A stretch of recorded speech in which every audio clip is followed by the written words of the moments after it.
How to add the Outlook email widget to the home screen on the Samsung Galaxy S24 series. First, let's go back to your home screen by tapping on the home button at the bottom of the screen. And on your home screen, touch and hold. Next, tap on Widgets. Then we scroll down and tap on Outlook. After that, we scroll down and then touch and hold on the email widget and drag it to your home screen and let go.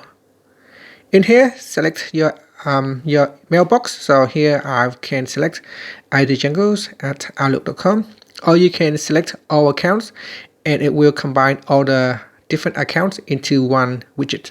And then tap on Add Widget. And that's it. In here, you can resize your widget to make it taller or shorter. You can make it narrower or wider. And that's it. Thank you for watching this video. Please like and subscribe to my channel for more videos.